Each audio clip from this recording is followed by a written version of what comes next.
Hey movers and shakers, how you guys doing? It's good to see you back here for another edition of the Real J Burnham Show. How y'all doing again? All right, so I got a question for you. Have you ever had a situation where your customer has complained because you went over your estimate? That you didn't get the estimate right because the movers are working their asses off, but yet you're still, it just, they had a little bit more stuff. Well, I'm going to explain why that is so and what is the handling for it. Okay? All right, guys. Thank you so much for another exciting episode. I am Jay Burnham, and this is the Real Jay Burnham Show. Do you like that when I did that? Tell me the truth. No, okay. Anyway, guys, how y'all doing? It's good to see you. As you can see here, I got my Sterling Archer shirt on, but that's not what I'm doing. I got my jacket on. And the reason is yesterday, in the last few days, it was like mid 80s here in Michigan, here in Lansing, Michigan. It was great, gorgeous weather. Sun was shining, fluffy clouds and the perfect blue skies. It was awesome. Today, it's 50 degrees. Yeah. Welcome to Michigan. Anyway, folks, that's why I'm wearing my coat. It's a little chilly today. But anyway, guys, there's been a this video is being made because someone actually requested that I ask handle and address what to do when somebody actually starts complaining because their move went longer than was estimated. And this is a good question. And and it's one that should be addressed. And I'm surprised I didn't address it earlier. So let me just pull out my notes here because we got some. I got some notes. I want to make sure I cover all the bases here. So there's a couple situations here. We'll go over the bad and we'll go over the good. Okay. Um, the bad situation is quite honestly, if the move is going longer than expected, it's because there one of the big and major reasons is because you got movers that are oh, pardon me. Whew, where'd that come from? You've got movers that are moving slow and they're milking the clock, just plain and simple. Yeah, they might look like they're working hard, but the fact is that they're moving slow and they could be moving a lot faster. Not a lot you can do about that if you're not there. If you're there and they're moving slow, then that's on you. And it really comes down to what you're going to do and how you're going to handle the customer. If you're just one of these guys that are like dragging feet and, they're just not moving as quickly as they could be, then, well, then, maybe you might want to rethink this as a profession because most professional movers they move very very quickly. Guys who want to do a really good job, they're moving quickly. They know that that's what the customers are paying them by the hour, so they know that they got to get it done and within a certain amount of times. Now there are those times when obviously it takes a little bit longer because you might run into a situation like maybe the bed wasn't one of those you could just easily take off. You got to get the right tools and they, and it takes a little bit more involved. And in that case, if you see something like that, what you should do be prior before you get in a situation, say, look, we're going to move as fast as we can. We know we got an estimate of, let's say, 10 hours to do this move. It might take us a little bit longer because of this situation, this situation, this situation. All right? Because sometimes if it's an hourly move, you're not really going to the person's home to do an in-home inspection. Which we'll talk a little bit more about here in the thing a little later. But if you haven't gone and did an inspection, maybe you didn't see that their house is tri-level, or they've got 3 stories of house, or whatever it is, or there's a long walk, or whatever. All right, so you've got to be aware of that when you get there. So you got to have somebody who has the right presence of mind, going, look, we're going to get this. We're going to move as fast as we can, but it might take us a little bit longer than we expect. That way, the customer's not getting upset. And if they do, they can get upset at the beginning of the move, which then they can call you, the owner, and then guys can work out where, hey, we'll work with you. We'll see how it goes, and whatever it is. Okay. So that's your first thing, is that your first big problem is most likely your movers. And the movers just don't have enough experience to let the customer know, hey, this is going to take us a little bit longer. So it comes down to training your movers to move quickly enough and to be able to know what can be done in a certain amount of time. Also, you got to let your movers know that, hey, I quoted this move for about 10 hours. So that gives you 5 hours to load, 5 hours to unload, kind of thing. So you got to be able to train your movers, and you got to have somebody who's on the floor there that can go, hey, yeah, this is going to take us such and such, and we're going to do it in this amount of time. All right. So it comes down to your movers, whether they're moving slow, they're bad movers, or they're just not properly trained enough. So that falls down on you. If it's because your movers aren't moving fast enough, then you might need to discipline them. Failing that, then you need to get rid of them. As I talked about in an earlier video about hire and fire movers, hire slowly, fire quickly. If somebody's dragging ass, you got to get rid of them because they're going to make your customers upset. All right? So you just got to get rid of them. If they are working fast, then it's probably because they have a lack of communication skills or lack of knowledge in the moving industry to be able to communicate effectively to your customer. And that falls on you as the business owner to train those movers to do that. Okay?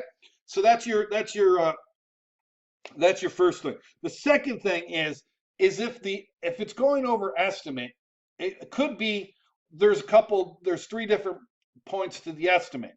One, it was a bad estimate. The person who did the estimate didn't do their job. They were just they might not be trained. Whatever you got, if you're going to have a person who's doing an estimate, whether it's over the phone or in person, that person should have at least enough experience to know how much it's going to take to load a truck. Whenever I've hired a salesperson or an estimator, I've always hired from my movers. That way they know they have the subjective and objective reality to know that it's going to take you X amount of time to do this move. They know that, oh, here's a 4-bedroom house. They've done enough 4-bedroom houses or been a witness to enough 4-bedroom houses to load and unload to know that, hey, this is going to be about a 10-hour move. You see where I'm going with this? Or they go into a 2-bedroom apartment and they go, okay, this is going to be about 4 hours. Or it's going to be a little bit more because it's going up a big building, where they got to go up and down an elevator. So they got to be able to have that subjective reality. So it's probably comes down to being a bad estimate, which leads me to the bad estimator, because there are some bad estimators, like we have bad movers, and just you got those estimators that are just out there to make the sales so they can get their commission and have no regard about the business or the business reputation, or that, for that matter, their own reputation. They don't realize that their reputation is dependent upon the company's good reputation.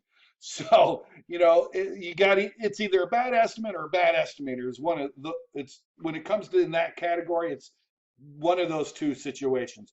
The other situation is the lack of the estimator, whoever it is, whether it's you, the business owner, or another person, asking the right questions.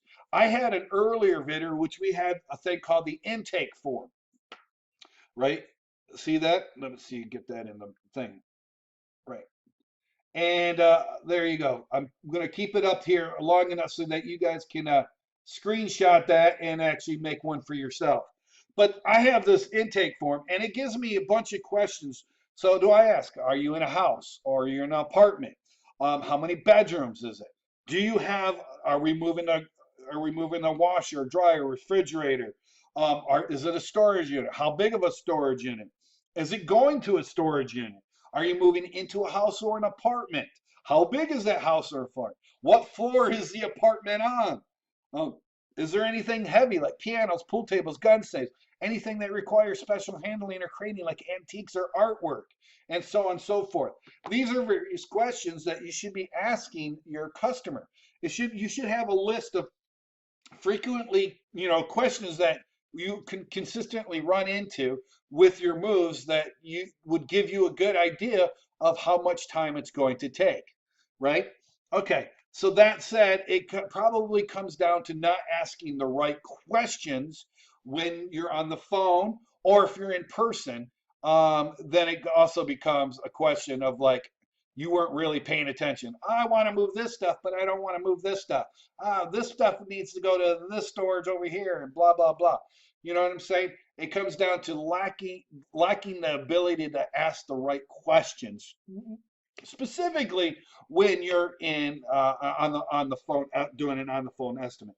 The other problem is that you didn't go into the home, right? If you have an estimator, they should probably got distracted by a bee.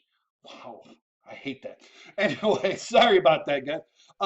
You should actually, if you're doing the estimates, hopefully you've been in the business long enough to know what's going to load up a truck, what's going to not unload a truck, and so on and so forth. If not, you need to get that experience very, very, very quickly. Um, but if you do have that experience and you need to train somebody else, you need to take that person out on several moves. I'd say like 20 to 50 different moves and go, okay, good. This is how we estimate, and then that way they get a good idea. Because like there's a huge franchise company here in my area, and I'm not going to name their names, but if you do a quick Google search, you'll find out who they are. They pretty much put this kind of our kind of moving companies on the map. Um, they hire a lot of young ladies right out of college that did sales. They went to school to learn how to sell, which is great. And don't get me wrong, they're very smart individuals. There's very smart people, and definitely probably worth their paycheck. But they've never moved an item in their life. I mean, well, how would you're going to send an estimator out there to do an estimate on an hourly move when they've never done a move in their entire life? They have no clue. They're going to give like either very low estimates or very high estimates. Rarely will they give an on the spot how long it's actually going to take kind of move.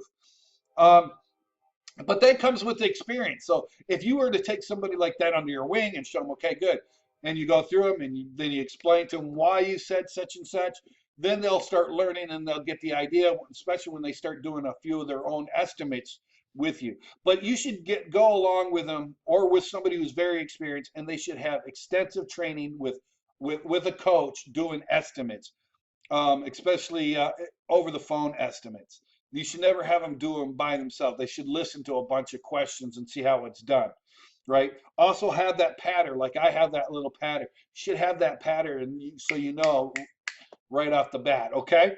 So that's three reasons why you're doing it. So it comes down to really a lack of the estimator's ability to estimate the move properly, or it comes down to your movers being either not untrained or just insufficient.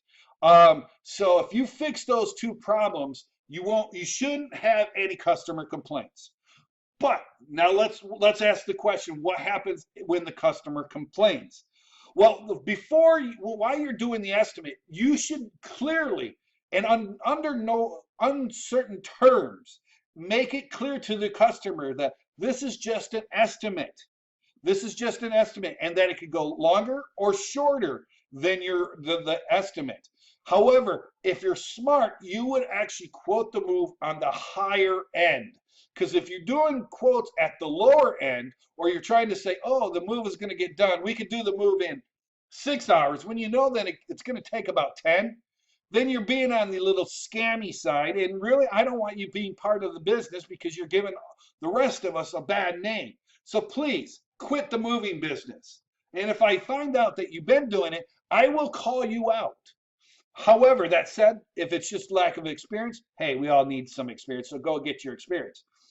But you should definitely tell your customer in no uncertain terms that this is an estimate and it's not guaranteed amount of money.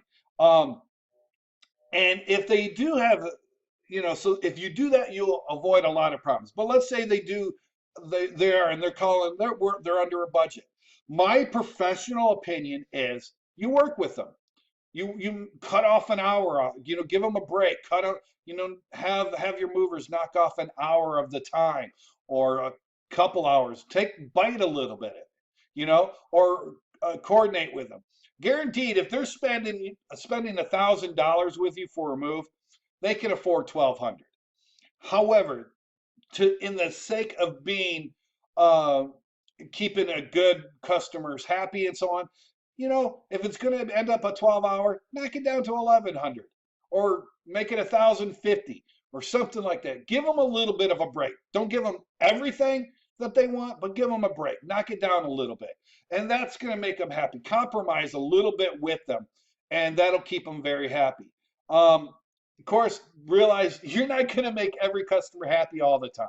There are going to be those customers that are going to find every little thing to be upset about, and that's just the way it is, and that's the thing. But if you go and you bend over backwards to help your customer, even if you have to bite a little bit, then make your customer happy. It's about creating long-term relationships with your customers. It's not getting that instant dollar right now.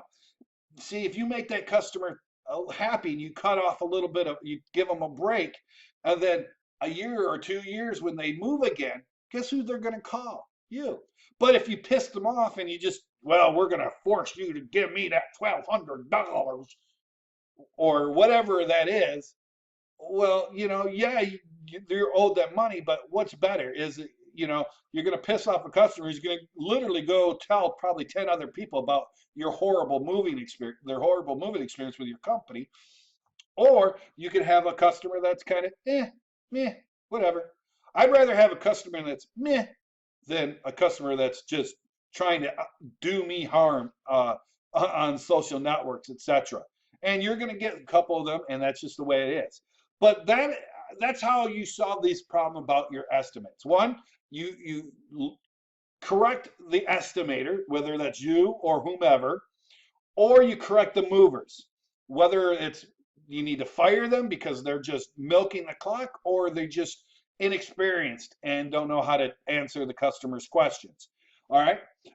So there you go. That's some ideas to help you out. This comes down, a young man named Roberto asked a specific question. So hopefully I've answered it. And if you like this video, give me a thumbs up. Make sure you share this with all your family and friends. And of course, by all means, subscribe to the channel. All right, guys, thank you so much. Really do appreciate you guys. Love you, like you. Have a great day. Bye-bye.